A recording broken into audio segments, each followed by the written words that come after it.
बिस्मिल्लाहिर्रहमानिर्रहीम। अस्सलाम वालेकुम। Welcome to my channel. उम्मीद है कि आप सब खैरियत से होंगे। हमने स्टार्ट किए अपने फॉर्मोलॉजी के लेक्चर्स इन उर्दू हिंदी। हमारे कंप्लीट हो चुके हैं 21 लेक्चर और आज हमारा है लेक्चर नंबर 22। उससे पहले एक छोटी सी request, if you are visiting my channel first time so please don't forget to subscribe.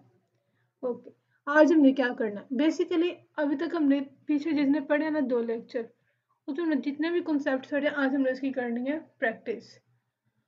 Okay, practice में क्या है, इस लेक्चर को देखने से पहले अपने प्रीवियस लेक्चर देख लेना, फिर ही आप इस लेक्चर पर मूव करें ताकि आपको क्लियर कट समझ आ जाए। ठीक है। Okay, the following syllogisms are in standard form. ये पहले से स्टैंडर्ड फॉर्म में है। Identify the major, minor and middle term. ये 3 चीज़ें आइडेंटिफाई करनी है। And the mood and figure. Mood and figure 5 चीज़ें। Then determine whether it is valid or invalid by checking the mod and a figure against the two list of valid syllogistic forms. सबसे पहले हमने minor term, middle term और major term, उसके बाद mod and figure. फिर हमने mod और figure को टेबल में चेक करना है। टेबल में हमारे पास 2 हैं, एक हमारे पास बुलियन का स्टैंड पॉइंट और एक हमारे पास अरिस्टोटल का। अगर कोई फिगर और मॉड हमारे पास बुलियन के स्टैंड पॉइंट से ट्रू होता है उसे हम क्या कहते हैं, अनकंडीशनली वैलिड। और अगर कोई हमारे पास अरिस्टोटल के स्टैंड पॉइंट से ट्रू होता है तो उसे हम क्या कहते हैं, कंडीशनली वैलिड। ओके, अब अपने क्वेश्चन में मूव करते हैं। क्वेश्चन नंबर 1 क्या है? All neutron stars are things that produce intense gravity. All neutron stars are dense objects. Therefore, all extremely dense objects are things that produce intense gravity. Okay, हमने major term को क्या पढ़ा था कि जो हमारे पास प्रेडिकेट होता है ना कंक्लूजन का, उसे हम क्या कहते हैं, मेजर टर्म। ठीक है। और जो हमने पढ़ा था कि सब्जेक्ट होता है कंक्लूजन का, उसे हम क्या कहते हैं, उसे हम कहते हैं माइनर टर्म। और मिडिल टर्म हम किसे कहते हैं? मिडिल टर्म क्या होती है, जो प्रीमिसेस में, दोनों प्रीमिसेस में मौजूद होती है लेकिन कंक्लूजन में नहीं होती। अब देखिए यहाँ पे न्यूट्रॉन स्टार्स और यहाँ पे भी न्यूट्रॉन स्टार्स, ये हमारे पास क्या है, एम। ये हमारे पास आ गया पी प्रेडिकेट, ये भी हमारे पास एम है और ये हमारे पास है एस। ये हमने आइडेंटिफाई कर ली अपनी मिडिल टर्म। न्यूट्रॉन स्टार्स हमारे पास क्या है, मिडिल टर्म। ठीक, मिडिल टर्म हमारे पास क्या है, न्यूट्रॉन्स स्टार्स। ठीक है, ये हमने मिडिल टर्म और मेजर टर्म और माइनर टर्म को आइडेंटिफाई कर लिया। अब हमने किसको आइडेंटिफाई करना है, मॉड को और फिगर को। ओके, इसका मॉड क्या, देखिए ऑल एस और पी, ऑल एस और पी, ऑल एस और पी। ठीक है, ए। अब इसकी फिगर क्या बनेगी, ये एम है और ये हमारे पास पी और ये भी हमारे पास एम और ये हमारे पास एस।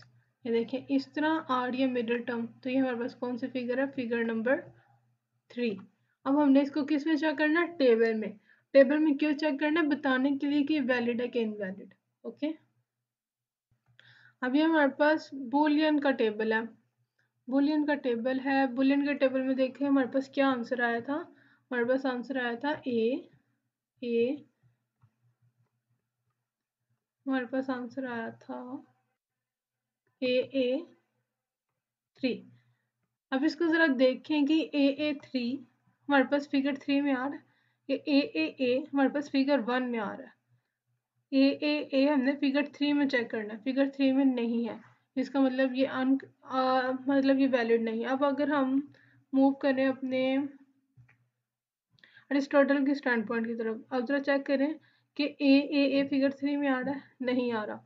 ना ही ये बुलियन के स्टैंड पॉइंट से ट्रू है, ना ही ये अरिस्टोटल के स्टैंड पॉइंट से ट्रू है। इस वजह से ना ही ये बुलियन के स्टैंड पॉइंट से ट्रू है, ना ही अरिस्टोटल के स्टैंड पॉइंट से ट्रू है। इस वजह से ये क्या हुआ हमारे पास, इनवैलिड। ठीक है, ओके। आगे अब अपने कर लेने हैं, ये आसान ही है। अब मूव करते हैं हमने क्वेश्चन नंबर 2 की तरफ। अब क्वेश्चन नंबर 2 में वो हमें क्या कह रहे हैं? Put the following syllogism into a standard form using the letters to represent the terms. Name the mod and a figure and determine whether each is valid or invalid by checking the mod and a figure against the two list of valid syllogistic forms. पहले वो हमारे पास क्या बात थी कि standard form में हमें सिलोजिज्म कन्वर्ट करके देती है। अब हमने क्या करना है, सिलोजिज्म है, सिलोजिज्म क्या होता है? At least to premises and one conclusion. उसमें हमें कन्वर्ट करके दिया था क्वेश्चन नंबर 1 में, लेकिन अब यहाँ पे इन्होंने हमें कन्वर्ट करके नहीं दिया। हमने इसमें खुद ही आइडेंटिफाई करना है कि मेजर टर्म कौन सी है, माइनर टर्म कौन नहीं, मेजर प्रीमाइस कौन सी है, माइनर प्रीमाइस कौन सी है और कंक्लूजन कौन सा है। सबसे पहले फर्स्ट काम हम क्या करेंगे, हम इसे स्टैंडर्ड फॉर्म में कन्वर्ट करेंगे। अब जरा इसमें हिंट चेक करें। No replications are democrats. No replications are democrats. So no republications are big spenders. Since all big spenders are democrats. और हमारे पास ये 3 preposition syllogisms है। अब इसमें से हम कैसे पता चलेगा कि हमारे पास प्रीमिसेस कौन सा और कंक्लूजन कौन सा? हमने एक बात पढ़ी थी कि जो हमारे पास मिडिल टर्म होती है ना, वो हमारे पास किधर आती है? सिर्फ और सिर्फ प्रीमिसेस में आती है, कंक्लूजन में नहीं आती। अब उस हिंट को हम यहाँ पे यूज करेंगे। अब हम इसको किस तरह आइडेंटिफाई करें? देखें, नो रिपब्लिकेशंस आर डेमोक्रेट्स। हमने क्या देखना है कि जो हमारी मिडिल टर्म होगी ना, वो हमारे पास किधर आती है? दोनों प्रीमिसेस में आती है, कंक्लूजन में नहीं आती। अब देखिए, no republications are Democrats, Democrats को ले लें, रिपब्लिकेशन को ले लें, इसमें से लें no republication are big spenders, ठीक है। Since all big spenders are Democrats. अब जरा देखें कि एक ये डेमोक्रेट और ये एक ये डेमोक्रेट, ये दोनों प्रेमिसेस में आया, जिसका मतलब ये हमारे पास 2 प्रेमिसेस है और ये एक हमारे पास क्या है? कंक्लूजन। अब जरा देखें, so no republications are big spenders, ये प्रेडिकेट जो था वो हमारे पास मेजर टर्म होती है, और जो हमारे पास सब्जेक्ट होता है वो हमारे पास क्या होता है? माइनर टर्म, ठीक है। अब जरा देखें, जिस प्रीमाइस में हमारे पास आती है मेजर टर्म, उसे हम क्या कहते हैं? उसे हम कहते हैं मेजर प्रीमाइस। और जिस प्रीमाइस में आती है हमारे पास माइनर टर्म, उसे हम क्या कहते हैं? माइनर प्रीमाइस, ठीक है। अब हमने स्टैंडर्ड फॉर्म में ये रूल पढ़ा था कि जो मेजर प्रीमाइस होती है वो फर्स्ट पे आती है और जो माइनर प्रीमाइस होती है वो लास्ट पे आती है। अब बिग स्पेंडर्स यहाँ पे आ रही है, इसका मतलब ये हमारे पास क्या है? मेजर प्रीमाइस, मेजर प्रीमाइस, ठीक है, मेजर प्रीमाइस है। और ये हमारे पास क्या है? ये फर्स्ट वाली, ये हमारे पास है माइनर प्रीमाइस,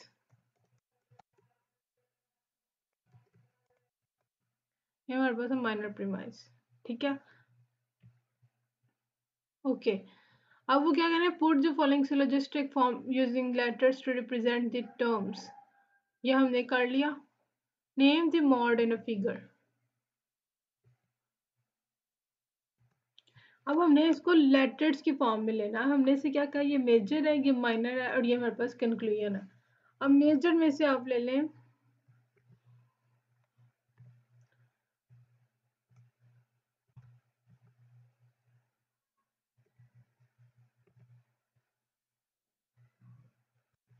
अब मेजर में हमारे पास क्या है?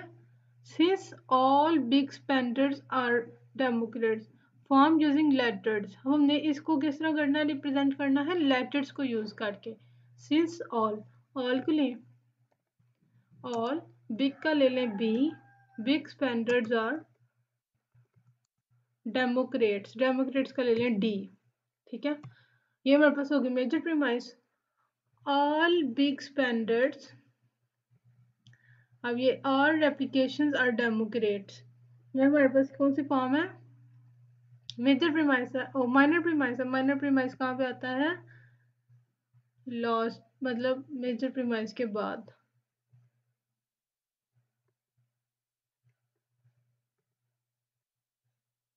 ऑल, ये पहले हमने मेजर टर्म ली, ऑल बी और डी। ओके, अब मेजर टर्म हो गई। अब हमें किसको लेना है? माइनर को। माइनर में क्या है? नो रेप्लिकेंट्स और डेमोक्रेट्स। तो इधर हमने क्या करना है? नो। नो रेप्लिकेशन का हम लेंगे आर, और डेमोक्रेट्स का हम ले लेंगे डी। ये हमारे पास आ गई दो प्रेमिसेस। अब हमने कंक्लूजन ड्रा करना। कंक्लूजन हमारे पास क्या है? So no replications are big standards. ठीक है,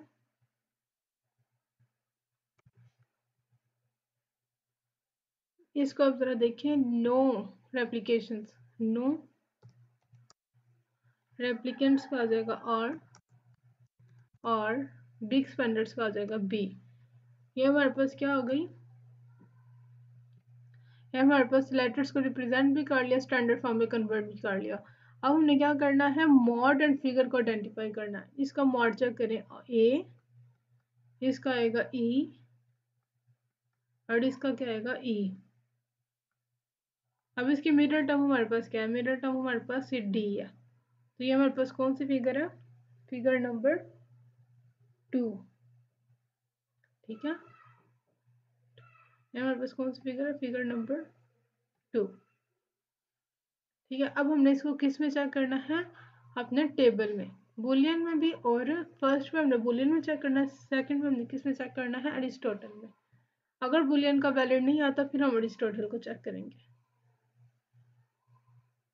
ठीक है, अब जरा देखें हमारे पास कौन सी फॉर्म थी? ए ई ई 2, फिगर 2 में थी। अब जरा देखें हमारे पास फिगर 2 में है ए ई ई। ठीक हो गया, इसका मतलब ये क्या है? Unconditionally valid. अनकंडीशनली वैलिड है ये। ठीक है,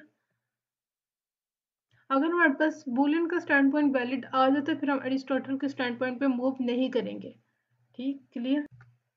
आगे आप खुद ही कर लेंगे इंशाल्लाह। अब हम मूव करते हैं अपने नेक्स्ट क्वेश्चन की तरफ, जो कि बहुत ज़्यादा इंपॉर्टेंट है और जिसमें से पेपर भी आता है। ठीक है, reconstruct the syllogistic form from the following combination of a mod and a figure. अब हमने क्या करना है? सबसे पहले हम क्या करते थे? मॉड, कोई हमारे पास सिलोजिज्म होता था उधर से हम मॉड निकालते थे। अब हमने मॉड और फिगर हमें गिवन है, उसमें से हमने क्या निकालना है? Syllogistic form. ठीक है, समझ आई? अब हमने क्या करना है? ये जो हमारे पास ओ होगा ये हमारे पास मेजर प्रीमाइस का होगा, जो फर्स्ट होगा। जो ए होगा ये हमारे पास माइनर प्रीमाइस का होगा। जो हमारे पास ई होगा ना, वो हमारे पास किसका होगा? कंक्लूजन का। और फिर हमने जो मिडिल टर्म रखनी है वो फिगर नंबर 3 के मुताबिक रखनी है। अब फिगर नंबर 3 में हमारे पास कहाँ पे आता है मिडिल टर्म? फिगर नंबर 3 में हमारे पास ये इस तरह फर्स्ट पे आता है मिडिल टर्म। ठीक है, अब इन सब चीज़ों को माइंड में रखें और अब हमने क्या बनानी है? एक सिलोजिस्टिक फॉर्म। ठीक है, अब ओ, ओ हमें क्या कहता है? ओ हमें कहता है सम एस और सम।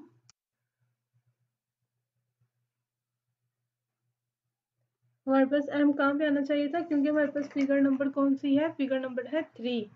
तो हमारे पास शुरू में क्या आएगा? सम पी और नॉट एम। ठीक है,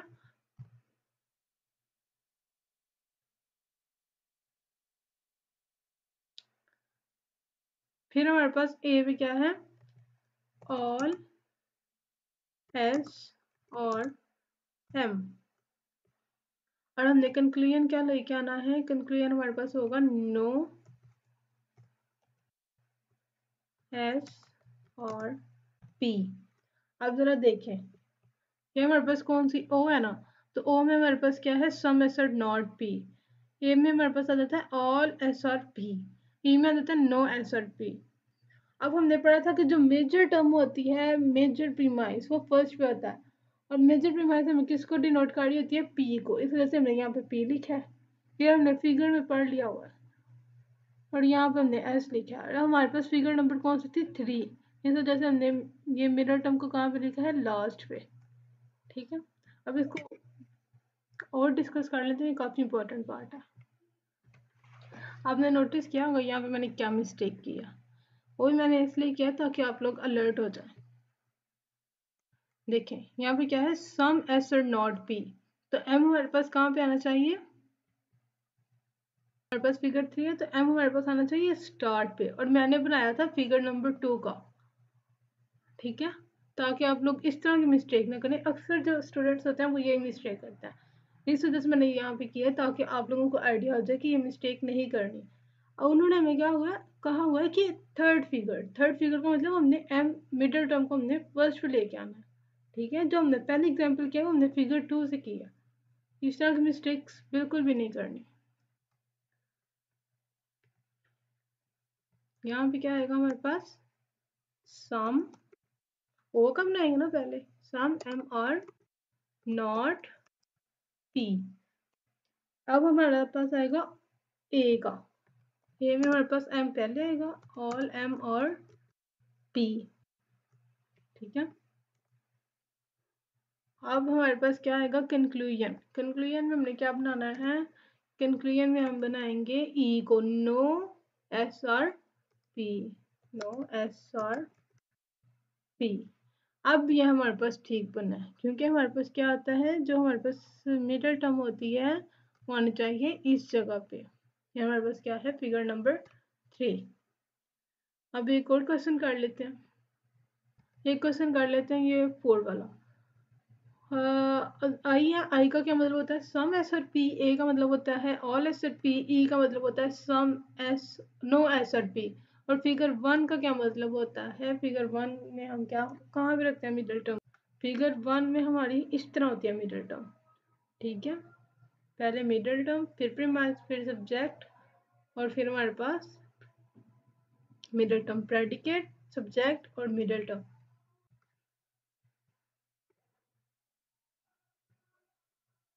अब देखिए सम एस और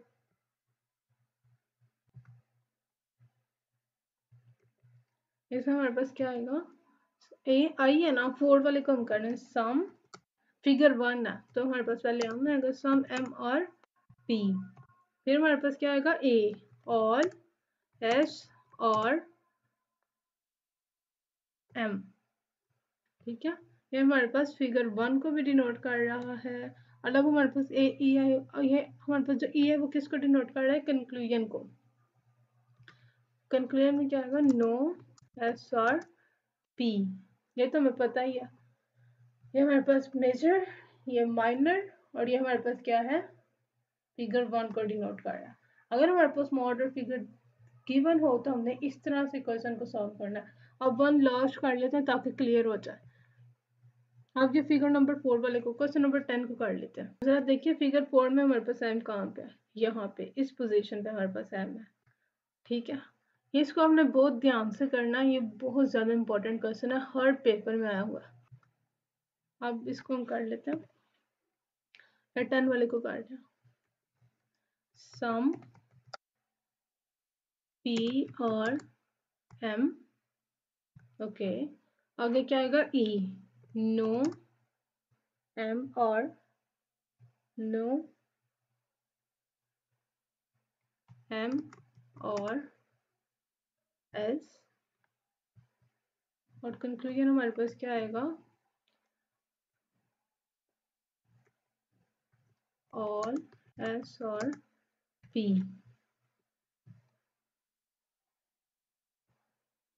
इस तरह करते हैं इन क्वेश्चंस को। उम्मीद है कि आपको इस लेक्चर में मजा आया होगा और आपने काफी कुछ सीखा होगा। इफ यू आर, एक छोटी सी रिक्वेस्ट है, if you are visiting my channel first time so please don't forget to subscribe and also don't forget to share, because sharing is caring. If you have any query you can ask me in comment box and you can also DM me on Instagram. मैं अपनी तरफ से पूरी कोशिश करूंगी कि मैं आपके क्वेश्चंस और क्यूरीज का रिप्लाई कर सकूं। अगर फिर भी आपको समझ नहीं आती तो मैं आपको दोबारा भी समझा सकती हूँ, ओके। अब आपने इस लेक्चर को बहुत ज़्यादा कंसंट्रेशन से सुना है ताकि आपको क्लियर कट समझ आ जाए। अब मुलाकात होगी नेक्स्ट लेक्चर में, तब तक के लिए अल्लाह हाफिज।